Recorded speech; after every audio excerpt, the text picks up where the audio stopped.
What is going on, What's everyone? up? We are coming to you live. We have two of our Rockstar students with us. We've got Brandon and Lance.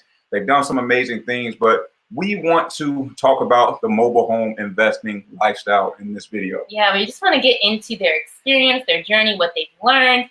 And they're also doing a joint venture deal together that we're going to dive into and get some more information on how that project is going with them. So without further ado, we're going to bring on Lance and Brandon. How you guys doing? Doing great. Cool. We're excited to have you guys. If you guys are new to this channel, hell, if you've been on our channel for a while, just hit the like button, hit that subscribe button if you haven't done so already. But man, I want to just say it's an honor to have you guys both on. You guys are taking additional time. We just wrapped up one of our accountability calls, and man, you guys blew us away with the information we provided. Absolutely. Just getting into some of the things that you guys have accomplished even in the last 90 days and even before then. So we're just curious for people that don't really know you guys yet. So we'll start with Brandon. How long have you actually been in the program, and what have you accomplished so far? What are some of the big accomplishments you've done? I jumped in the program mid-January, basically, working the regular 9 to 5 like everybody else, but definitely felt like I was meant for more. I could do more. Wanted to just get out the rat race and get away from going to work every day just to earn a check, right? I wanted to actually build a legacy. I wanted to build my own financial wealth, financial freedom, and things like that. So yeah, mid-January, committed to the program. I gave it my all. I still give them all every day. To this point, I guess we're upwards around 9 or 10 deals, I'd say, that I've done. Definitely made, my share of money doing it as well. But biggest thing is I've developed, quite a few friendships through it. Other opportunities have opened themselves, such as like with Lance doing his JV. And then lastly, I've created some residual, monthly income just from certain homes that I've sold or ones that I'm going to be selling, here actually within the next month or so, for cash flow. So, I mean, it's definitely been everything and more that I thought it would be. Awesome. I love it. How about you, Lance? Absolutely. I mean, I've been blessed enough to be able to get a few deals in too as well. And like my first one was a really good deal. So I think that's the one that just kind of catapulted me in and kept my confidence up with this whole thing. Glory be to God as well before anything else. Glory be to God, because I made a prayer before I even joined your course, because it's a deal. It was an investment that I'm not used to making. But I prayed about it and I was like, Lord, if you want it to work, let it work. If you don't, blow it up. I mean, throw the biggest wrench you got and don't make it work. You know what I mean? And since then, it's been going smooth. I built relationships. I met, you two, met Brandon, been able to JV. Was able to do my first wholesale deal last week, and continuing the grind. So, man, I think what you guys have been able to do up to this point has been amazing. We always talk about the results. Lance, you just told us what you were able to do last quarter, over 5 figures. Brandon, you're working on multiple opportunities right now, but we never really talk about like the lifestyle, some of our obligations outside of mobile home investing. And for the most part, when new individuals are starting, including ourselves, it's so easy to say, man, I got this obligation to do. I got this one. I just don't have time to work my business. Let's start talking about some of the other obligations you have. Like Brandon, you've got a full-time job. I think you have 3 or 4 kids as well. Like, how many hours are dedicated to things outside of your business? And then how many hours are you dedicating to your mobile home business right now?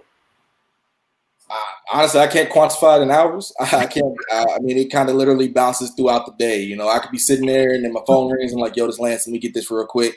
Or it's be like, hey, somebody's calling me and I'm like, nah, I'm with my kids. So I don't know. The biggest thing I would say for me though was understanding the bigger purpose of what I was doing. So, most of us, like I said, have a full-time job, we work 40 hours a week. But it's like, if you could think about it in the perspective of, would you rather spend 40 hours there, or would you rather spend 40 hours building your own future? And that's how I had to look at it. Granted, I don't put in 40 hours in mobile home investing, like at all. But that's also why I'm, ridiculously excited, because I know once, things turn over and I do make that jump to do this thing full time, it's going to be over with. And there's nothing that can hold me back, because I know what I've done part-time. So full-time, I just know it's going to be crazy. And thankfully, my family is very lenient. They work with me a lot. My kids understand. And really, it's just one of those things of having balance and understanding your time, right? Building out time throughout the day or throughout the week or certain days of the week where you don't commit it to the business, you commit it to your family, or certain times where you're saying, hey, I have to do this for the business. but I'll be back with the family. So I mean, really just understanding where you're spending your time, how you're spending it, and just being judicious with it. I think is the biggest thing. Absolutely, absolutely. It's all about prioritizing your time, and like you said, having those boundaries. Like, hey, I'm with family right now, can't do the business, but I know it'll get done because I have this set time in my schedule set for me to move that thing forward. And Lance, I know you guys have a new baby, so I know that's a lot to manage. How are you prioritizing? We heard her on the call earlier. She is definitely taking a bulk of my day. That's for sure. But I wouldn't have it any other way. I think for time, it changed drastically for me because I was working in the oil field, but then I got laid off. So at the time, my oil field schedule was 28 days on. So I was just in New Mexico for 28 days straight, and then 14 days I was home. So I was able to schedule enough to be able to get home and just hustle. Like I couldn't tell you how many hours I was putting in a day at that time. But since I've been laid off, just being transparent with y'all, I've been able to put a lot more time towards it. But then COVID happened, and now it's just kind of like I'm trying to still schedule my day appropriately, because whether I'm doing it right or not, because there's still progress being made, but I'm kind of hard on myself when it comes to certain things. So I don't know if I'm being as progressive as I could be, but I think that scheduling my day out more and being more like personable with my own business, I think I would be able to answer my own question for myself, honestly. But I think that, I think scheduling wise is not terrible, but it could be better. So that's you sound like us, man. It's like you're in this game and you're always expecting more and more from yourself, but realistically, there's only 24 hours in a day. So for anyone watching, really, really trusting in yourself, but really trusting in your calendar, time blocking your schedule out so you can really see like, hey, I've got 6 hours allotted for work. I know exactly what I'm doing. I can only, work this 6 hours of time. I can't expect 12 hours out of the day. So let me just be as intentional as I can with my time. You talk about hustling as well. Let's talk about the first 90 days, because we always highlight everybody's success stories, but we want to hear the real, because there's some people that are on the fence right now looking at getting started. Explain your experience. What were you feeling those first 90 days? Did it shift from the first 30 over to those next 90? Like, how was that like for you? My first 90 days was just like a hustle, man. I think when I wasn't in the oil field, I was just laying bandit signs. I mean, I was 3 or 4 hours a day. I was probably out just laying bandit signs, driving around the city of Houston. I've learned more about the city of Houston than I've ever learned in my life since before now. Like, just being around everywhere. I seem like I've hit every block, every corner. Learn names of streets. I've found names of streets that I found so weird, but anyway, that's beside the point.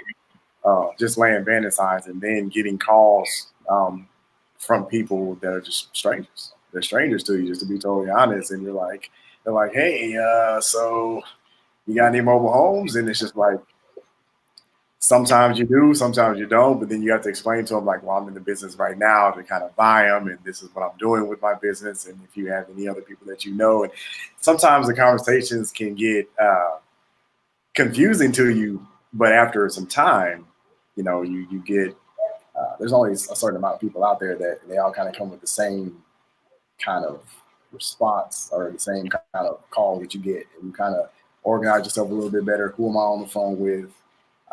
How far is this going to go? Is this a serious buyer? Is this a serious seller? You kind of ease your way into understanding all that through repetition and through experience. And I think that's kind of how my experience was. And as it transferred into the 90 days, I mean, I was able to get a couple deals in and just kind of continue to grow. As long as you don't give up, basically, as long as you don't give up and you keep trying to improve yourself, your business, and how you're able to do all the nuances that come with having a new business in general, then it's going to succeed. So, what about you, Brandon? Man, my first 90, it wasn't horrible, but that's because I ended it strong. But man, that first 30 or 60 was Rough. Not rough though. Now, frankly, it was me though, right? Especially once I joined the program, we talk to people, and there's certain expectations and certain things that are provided that, hey, if you do those things, especially now looking back, you do them, you're gonna be successful. Like, there's really no way you can't be successful if you do these certain things. But for me, some of the parts and whatnot weren't necessarily in place yet. So basically, within the first 60 days, I'd say I had one deal, and it went well. The deal went well, but later on I learned, like, man, you could have done even better had you, maybe rolled it out a bit longer, whatever the case may be. But I closed it out strong. But that was because, like Lance said, just being consistent, being persistent, and staying on top of it, keep grinding it out. Because of course, when I came in, I had this, grand idea, I'm dancing around the living room like, babe, hey, we about to get it, but then, reality sets in and you understand, like, nothing comes for free. If it was easy, anybody could do it. So then, once I reset my focus, reset my mind to be like, okay, if you're going to do this, let's do it. You got to be for real about it. You got to put your all into it. Forget what everybody else is saying. That's when things really started to change. That's when everything just shifted. And, I'm sitting here now talking to you guys. I love it. I know. I mean, even for us, when we first got started, the first 30, 60, 90 days can be rough. I mean, especially you're stepping out of your comfort zone. You're getting into a territory that you know nothing about. For us, we didn't know anything about mobile homes. To be honest, I had been inside of mobile homes as like a child, but it's never really registered where I was. So, just going through that process and actually looking at these as investments instead of a house was completely different for us. So those are all learning curves that you have to get over. And for everybody that's on the line right now, I know you guys, there's a lot of people here just trying to get started. So if you have any questions for Lance or Brandon, please drop them down. We want to be able to get to some questions for you guys. Let's get into a couple of these comments. Yeah, too. just to hear what your thoughts are, any questions. Just getting started. Yeah. What these guys are right here. They have gone through the process. So here's an open book for you guys to learn from. Ryan, fire emojis. I appreciate you joining us as always, Ryan. I think we got our nephew, Jaden Sims, a younger subscriber in here. He's in the middle. Or 7 now. Yeah, what's going on, Jaden? Appreciate you joining us. Latoya's Gold Lance. There we go. Let's see. Malice, I want to invest, but this is difficult times. It gets me scared. So, guys, let's talk about this. Let's not be afraid of these feelings. Let's talk about it. Let's embrace it. We're talking about COVID. How are you guys able to maneuver through this COVID situation? Because you both have been able to still close deals even through this pandemic. That's it. I mean, we still closing deals through the pandemic. In the glorious words of Miss Alexia Collins, I believe, people need places to live or whatever, something like that. So I mean, again, it goes back to just being consistent. It goes back to being confident in yourself and understanding, like Jay says a lot, what's your why? Why are you doing this? Because that's what's going to get you up out of bed every day. That's what's going to get you out there looking for deals. That's what's going to get you out there trying to, find the best deal and make it work. I mean, like I said, people are going to need somewhere to live. The homes are going to be available. It's really up to you to really just get out there and get it done. Absolutely. How about you, Lance? What is your take on kind of getting through this time? And nobody succeeded in anything great without something that should have stopped them. That's the way I look at it. So I mean, you just gotta hustle.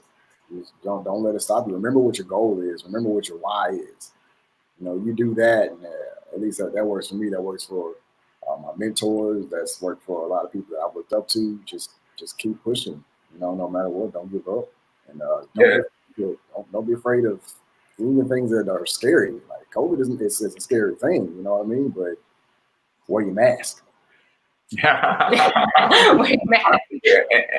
And seriously, there's a lot of people right now that are cash strapped, and they're looking at these homes. They're looking at their home as the biggest asset that they have. So they're looking at selling their home to generate some cash. And then, as always, even without the pandemic going on, there was still a affordable housing crisis going on in America. People are always looking for affordable housing, like you were talking about, Brandon. There's a lot of people out there that can't go and get approved for single family homes, especially right now, but they still want to have that pride of ownership. So it's up to people like us to get out there and just serve them and make sure that, we're taking care of business and taking care of our families as well. So I appreciate you guys articulating that. We'll get into a couple more comments here. Derek says, salute Jay and What up, Samara. what up? Appreciate you, Derek, as always. Tiffany, we appreciate you locking in as always as well. What's going on, Marion?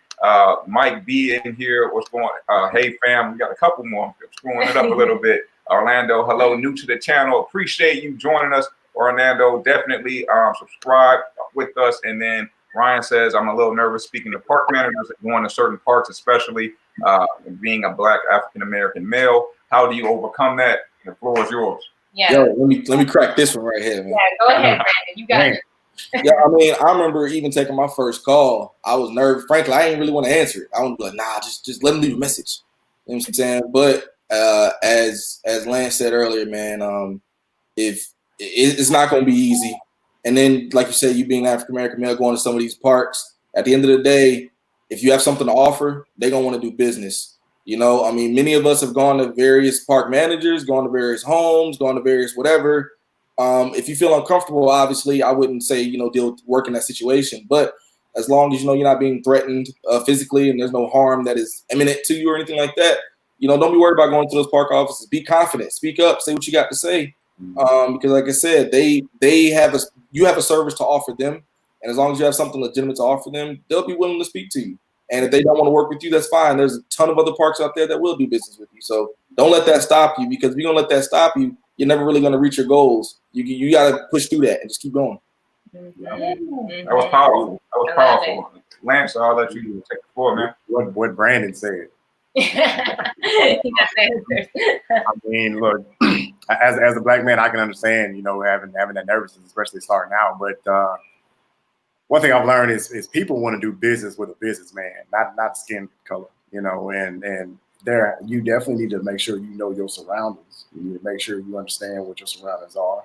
But when you go in there, like Brandon said, just be confident. You're a businessman before anything else. You know what I mean? For anything else in this business, you are a businessman. Go in there and do business. And if that person is a person that you want to do business with in the first place, then they'll be willing to do business. Point blank, period. So, yeah. Don't let their negative beliefs of you, take over, and you're giving them that power. And now, because that power is there, you're deciding not to even move forward. We really feel like the knowledge is the true power. So if you're educating yourself, you're putting in the time, you're putting in the effort and the energy to really learn and master this craft.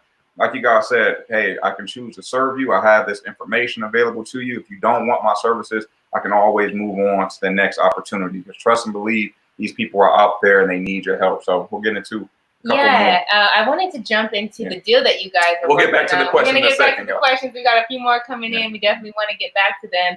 But I know you guys, how did you guys meet, first of all? TCA. Yeah. All right. We met in the group. I mean, over 1,700 strong in there, something like that. Yep. So that's where we met. Yeah. Perfect. So can you guys give us a little bit more details on the deal that you guys are working on? What kind of home is it? How are you, what kind of strategy are you guys using to actually flip this home, and how are you guys partnering together? Okay. So it's a single wide, 4-bedroom, 3-bath.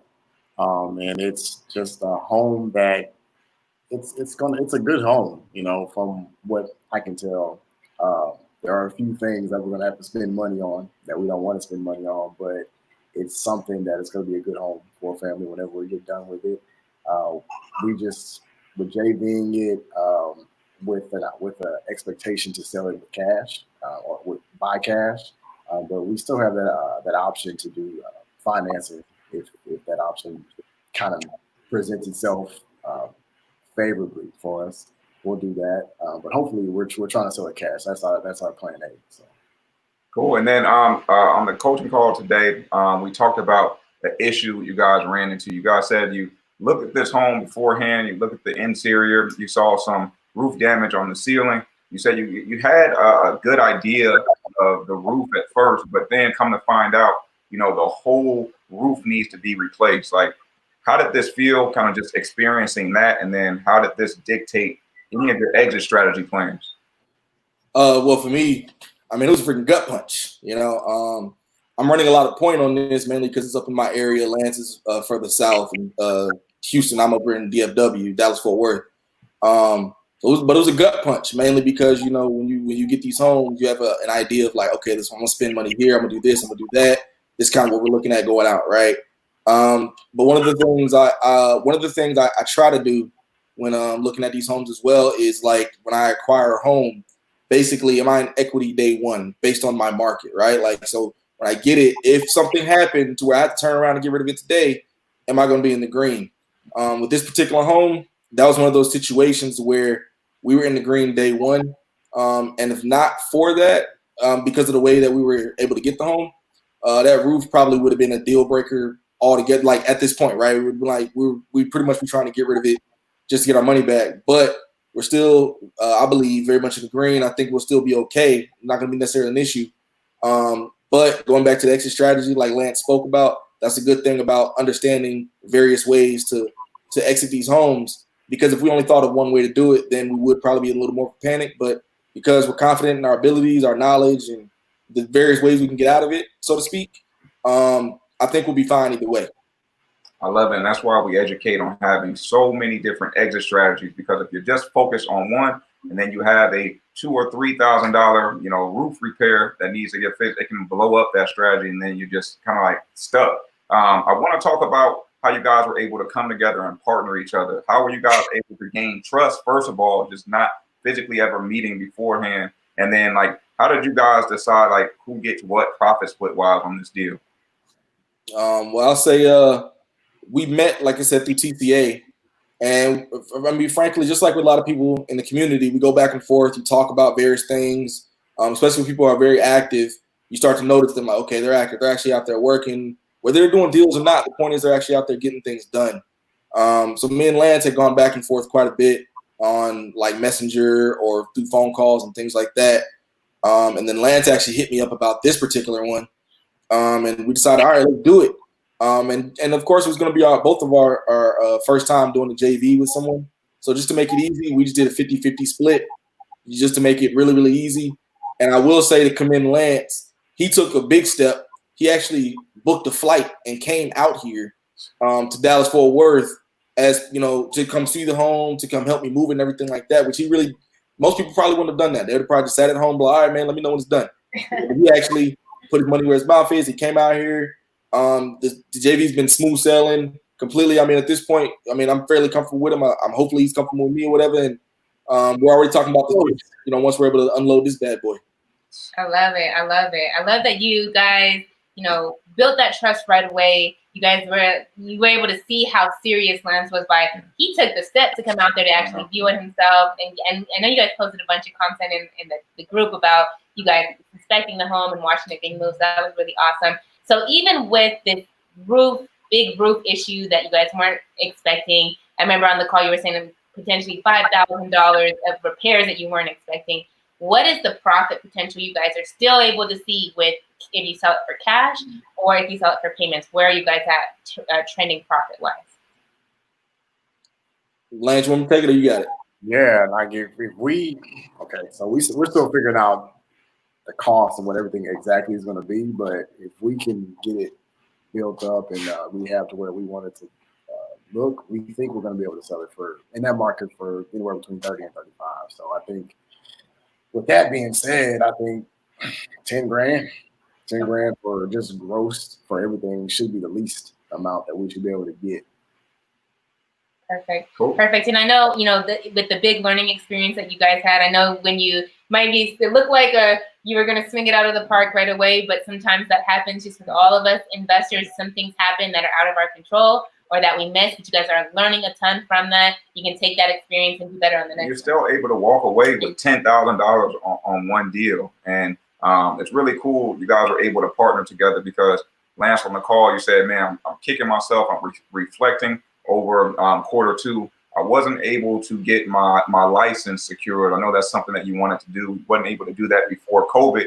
However, we know Brandon was already able to get his license. So now you guys can literally just partner up and do JV deals together until you're able to make it happen. So I want to know right now, like, are you guys working on any other opportunities outside of this as well? I'll let you start off, Brandon.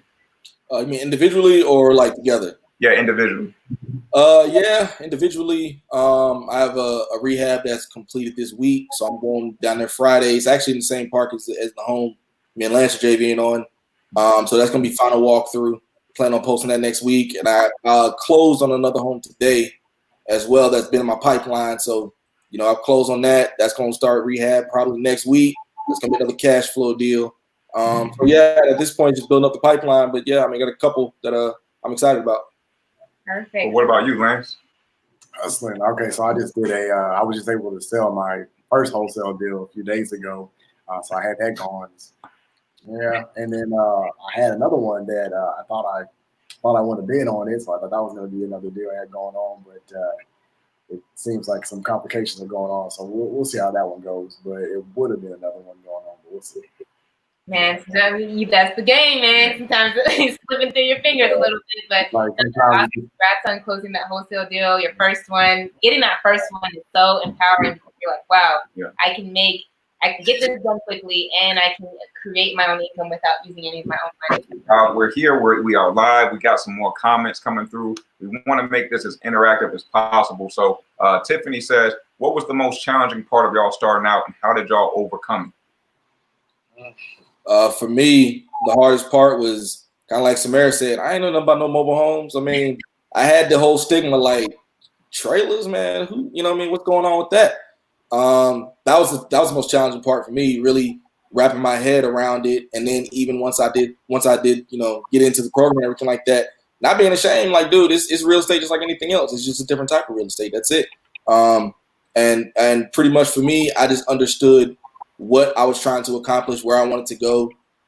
So that's really how I overcame it. And then once I started to see kind of some of the fruits of the labor, it became, it's becoming an even bigger thing than I originally anticipated, as far as something that I could possibly retire off of or create like other avenues of business. So, I mean, really, that was like I said, the hardest part was understanding that this is the real thing. It's not no, play or anything like that.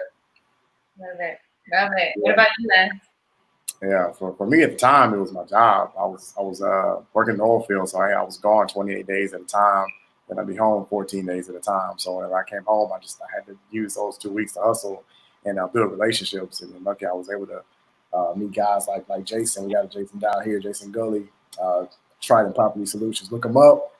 He was definitely huge for my business, man, because he was doing things that I would do if I was here. Like, he wasn't kind of putting my business as a second fiddle to his own. He was there, you know what I mean? And that's important. Whenever you get in the business, you want to build relationships with people, find people who are on your team that understand your goal, and and be willing to go just as hard for them as well.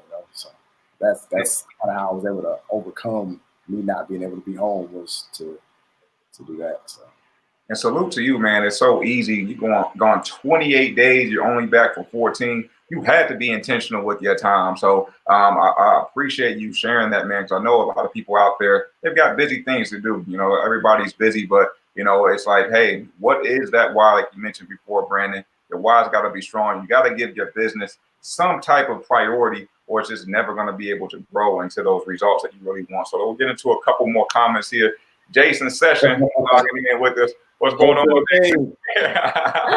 What's going on? Willie Franklin says, encouraging. I'm loving it. Ryan, great advice. I really appreciate you all. I really appreciate you joining in with us today. Legacy Holistic says, just discovered this type of investing today. I'm loving it. Let's see. Dang, I'm late. What were the exit strategies? I'll let you guys go ahead and explain those. The exit strategies for this deal you guys are JVing on right now. What are those looking like? Orlando, exactly as you did it before. Yeah, it's either going to be we're going to sell it cash or we're going to do finance. Just depends on the situation. If cash is plan A, we're going to try to sell the cash first. And if we can't do that, then it's going to be finance. Just to keep it simple. They're going to sell it, finance it, so they can collect payments on it and find a buyer faster. Because most people, if they don't have the $35,000 that they're looking for in cash, most people can at least come up with a down payment and then make them payments for the next 6 years, maybe even longer on that note, depending on how much you guys get down. So either way, you're going to make money. Yeah. You know what I'm saying? It's just a matter of, is it going to be that fast money or is it going to be a little bit slower and longer? So Very cool. For sure. And then Marion says, that's what I need, a partner. Hey, Yep. get you some of this TCA family. I'm telling you, we got them in here. This is where it's at. This is great information. I love it. This is a question, might be, how much cash did you have to put in when you got started? This is it's a really great question. What we try to teach our students is really focusing on, the no money strategies at first, but I'll let you guys take it away. Lance, you want to go ahead and answer this first? Man, okay, so I was thinking about doing the no cash at first, just kind of YouTubing my way through it, learning things like that. But the way I looked at it, I was gone a lot of the time in a whole different state, and I wanted to make sure I had the right support. So I invested a good amount or a decent amount to get great mentors, great mentors in Jay and Samara, and you'd have to get into the course to really understand what I'm talking about. It's a support system that is second to none from my experiences. And I mean, anytime you have any questions, anytime you need support, just need somebody to talk to. I mean, you got all of that here. So I think that was where my cash went. Was that. I don't want to give you the dollar amount. That's why I'm not saying the actual number, just being honest with you. But it was a decent amount. You need to be, you don't need to be afraid to invest money that ain't going nowhere else except your bank account. There's a lot of people who do that. And I was one of those people. And if it's just sitting there and ain't making nothing, it's just sitting in your savings account. Put it towards something that's going to improve your life. So that's so, and I'll let you finish, Brandon. I don't want to Kanye you, but I think that was a very powerful statement that you just said.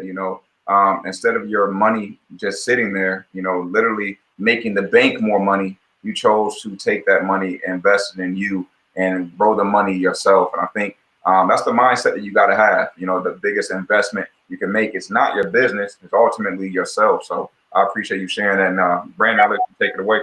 Yeah, I'll tackle the other side of it. So we talked about the program. I'll talk about the actual, deals and everything like that.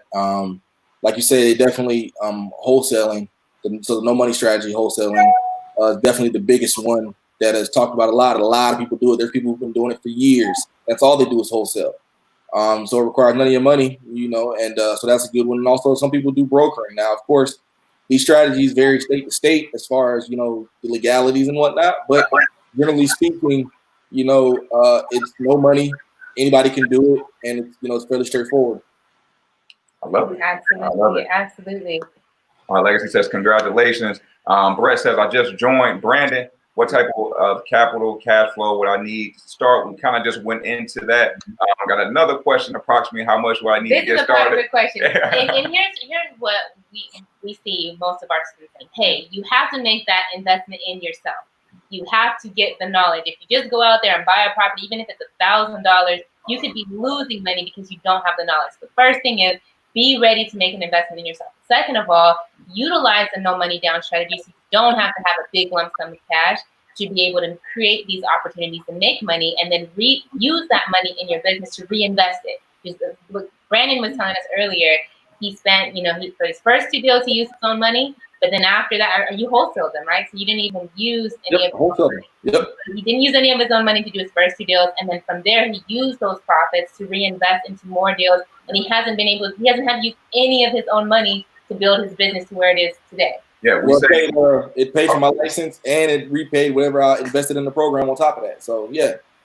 I was just about to say that when you're just starting out, focus on leveraging your time and leveraging your knowledge to build your revenue as fast as you possibly can, because it doesn't make sense taking so much of your time and money. Let me focus on putting thousands into a fix and flip, and then let me focus on getting my license as well, when you might have that license, but you don't even know how to find inventory, or you might have that fix and flip, you've just put thousands into this. You could have just saved all of that money and had your business working for itself and generating as much revenue as possible. Yeah, so I think it's like, getting out of the mindset that you have to use your money to buy these homes in order to make money. It's not necessarily what we teach.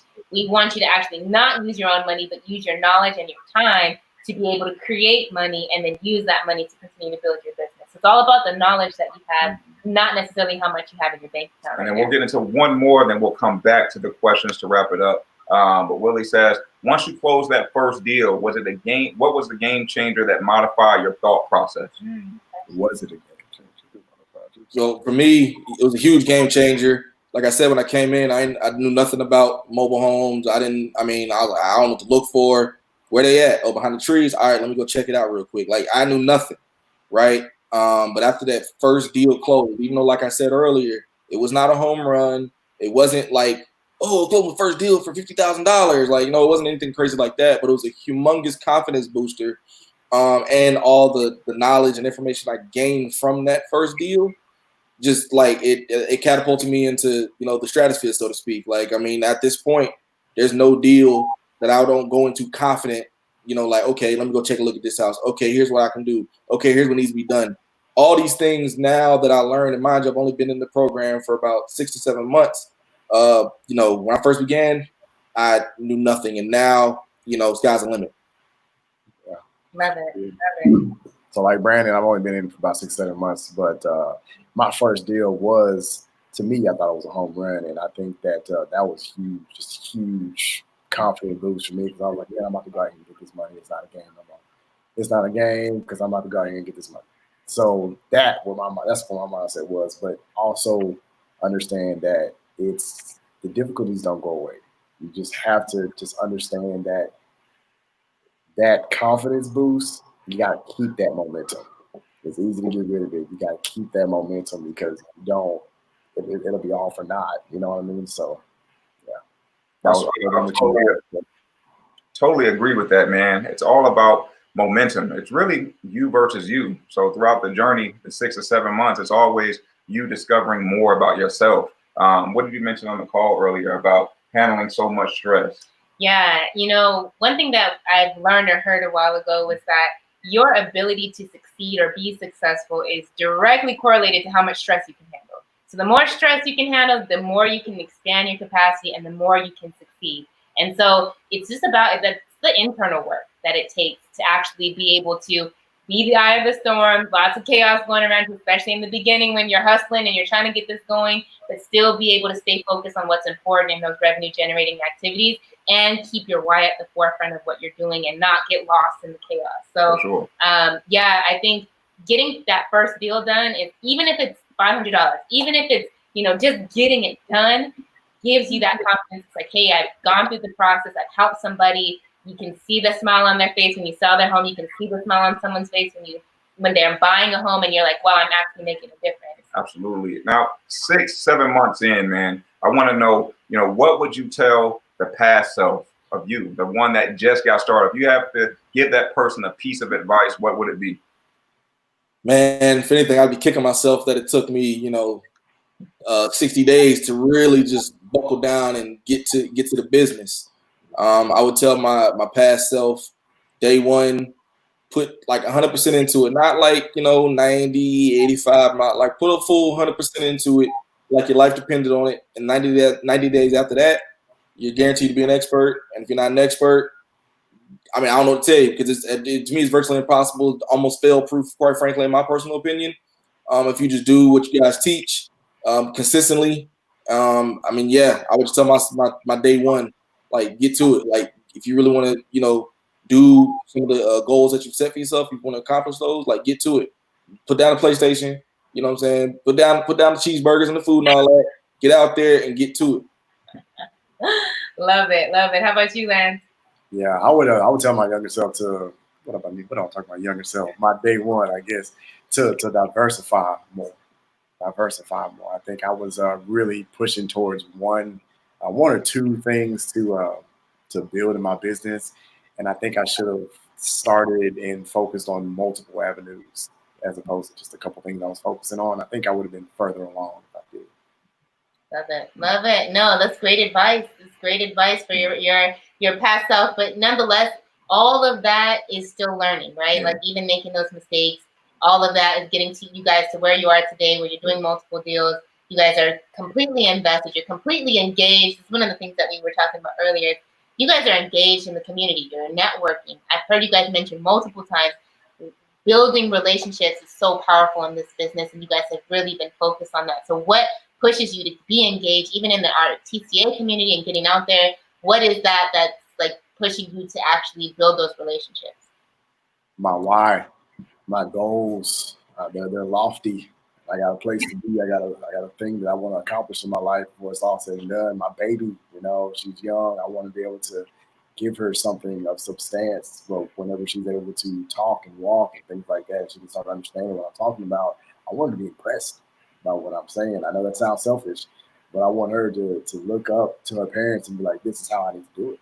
You know, this is how my lineage going forward needs to do it. So. Yeah, for me, from a different angle, I guess I'd say I'm looking at it more from like expansion or more growth and just opportunities. You can't do everything by yourself. You can't, it takes a village basically, right? So I look at it, well, if that's the case, then if I work with A, B, C, D, whatever people, we can all get money together. We can all work together. We can all eat together, and we're just, helping each other build. And especially too, once you get in here and you start to see, there's sometimes where people will throw you deals from the community or within the industry. They'll just give you deals. They're not looking for any type of money or any type of JVs or anything. They're just like, hey, I can't handle it, or maybe you're better equipped to deal with it, or whatever the case may be. But that comes through networking. That comes through having worked with people and them understanding your capabilities and having some type of relationship with them. And then also too, it comes through doing good business, right? I mean, if you're doing bad business, nobody's really going to work with you. Nobody's really going to deal with you. So networking is key. And for me, I look at it just pushing forward. If I want to do more, then I'm going to have to talk to more people, and I'm going to have to, put myself out there a little bit more to be available. Yeah, man, we see that on applications all the time. Just that shy word, being afraid to get up out of that comfort zone. But with mobile home investing, this is all a people business, and it really starts with getting involved in some type of a network. If it's our community, if it's a different real estate community, just not being afraid to get your voice out there, and then taking that as far as putting it out in the field and saying how much value can I deliver to the marketplace. So we'll get into sorry about that. we'll get into a couple more questions here. Keep it engaged. If you guys are getting value out of this video, definitely hit that like button, man. We want to know you guys are getting value. That lets us know that you guys want more of these type of videos, and we'll bring some of our best students on the channels for you guys, so you guys can just ask them as many questions as possible. Let's see what we got here. Aaron says, Brandon, how bad of condition are the homes you are rehabbing, and what year are they? All right, Aaron. The first one I'm rehabbing, I call it the Roach Motel. It's actually 2005. Tons of roaches, but they all cleared out and all that kind of good stuff. Long story short, that one should probably end up being about a $25,000, almost $30,000 profit. The second one, it's actually in not bad condition. It's actually a 98. Pretty solid condition. It's all cosmetic, so some floors, some walls, so nothing major there. And that one probably will end up turning around being roughly about a $25,000 profit once I'm all finished with that. A good thing about it too is the rehab's probably only going to take about 6 to 8 days, so it should be a really, really quick turnaround. Cool, sounds good. And then next question we have here, Valdez. Is this possible for a truck driver? Lance, you got to answer this, considering you had a job that would take you out 28 days. You answer this question for us. Yeah, absolutely. I mean, if you got a phone or a computer or something like that, I mean, it's so easy to get in contact with people nowadays. You can run a business with your phone. That's it. Just make sure that you dot your I's and cross your T's, and make sure that you're looking at all the contracts that you have to do with the people that you talk to. You can trust. Take time and go out there and meet them. There's always going to be days off that you have, even while you're driving, in that truck. There's always days off.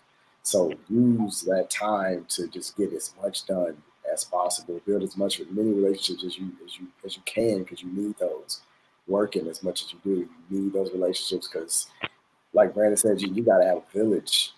Having that village is super, super important if you want your business to succeed and grow. So. So I agree with that village. I don't even think we could be able to run our business the way we run it now without a village of people that really believe in our vision, right? Exactly. We utilize other hands, other people's brains. Everything kind of comes together because we know we're only 2 people, and when we were running our business as only 2 people, we can only do so much. Our capacity was really stunted, but once we really built this community, we leverage other people, their time, their minds, all of that. It's like everything has skyrocketed since then. So, for sure. We'll get into a couple more. Let's see if we can get a couple more. Agreed. Working on wholesaling. Let's see. Working on wholesaling a couple deals so I can gain more knowledge and join the Academy Texas represent. Okay. Lenara says, great information. I will be taking a class this month. Absolutely. Let's get it. Jason says, gas money and knowledge is all you need. Join the family. Straight up. Yeah. Tiffany says, what are some of y'all biggest tips or advice for new investors when it comes to wholesale deals? When I would say when it comes to wholesale deals, understanding your market. I mean, frankly, you can get any house under contract, but it doesn't matter if financially the numbers just don't make sense or don't work out. So understanding your market, and then outside of that, you know, understanding the type of buyers that are in that market. I mean, you know, there's a difference between people in Texas who are looking for homes and people in California or people in Phoenix, Arizona, right? There's just a different type of person, different type of home. There's certain homes, frankly, in Phoenix where I'd be like, anybody buying that here in Texas, vice versa, right? So understanding your market, understanding the buyers, because ultimately that's gonna create your demand. So exactly, love it. That's really, really great advice. If you don't know your market, like you said, you can get under contract. It doesn't mean you can sell it. So you really have to understand what your buyers want and what the price points are. And that gives you so much more leverage to be able to go and help somebody actually sell their home for in a quick amount of time that you need. So let's get into just a couple more. Let's see. Mike said community. That's good. That's what we're all about. Definitely. Aaron said, good job, bro. Okay, I don't think we have any more questions. No, I think we're good to go. Just now catching it late. We'll catch it on a replay, become a truck owner, and we'll use income to hopefully become successful in this program. Any advice will be appreciated. We kind of touched on that. Lance just touched on that earlier. Last question here. Let's see. How do I get mentorships? My IG is Jalen. Hey, what we'll do is we'll have our application link under this video. Usually takes 24 hours for YouTube to actually upload this video to our channel. However, any of the other videos you see on our page, we have our application links. You can always just apply to be part of this family. Absolutely. So thank you guys so much for sharing your journey, answering all those questions. I know it's helping a lot of people who are maybe on the fence or just like, hey, I don't know what to expect to get started, to hear your experience, to see you guys actually out there doing it, closing deals, getting Roche Motels to turn into $25,000 to $30,000. That's amazing. So thank you guys so much for sharing your journey and sharing all of the advice that you have. hey, thank you. You're welcome. Thank you. Absolutely. So thank you guys so much for watching. If you guys got value out of this video, please give us a big thumbs up. Comment below, you know, if you have any other questions about home investing or getting started. We want to help you. We want to get you going. And like Jay said, we're going to leave a link to join Trailer Cash Academy below this video so you can get started and see some success like Brandon and Lance. So thanks again, guys. One more time, thank you so much for sharing your insights and your advice. Thank you. Thank you for having me. Thank you. All right, guys. Absolutely. Have a great afternoon. We'll talk to you guys soon. Later.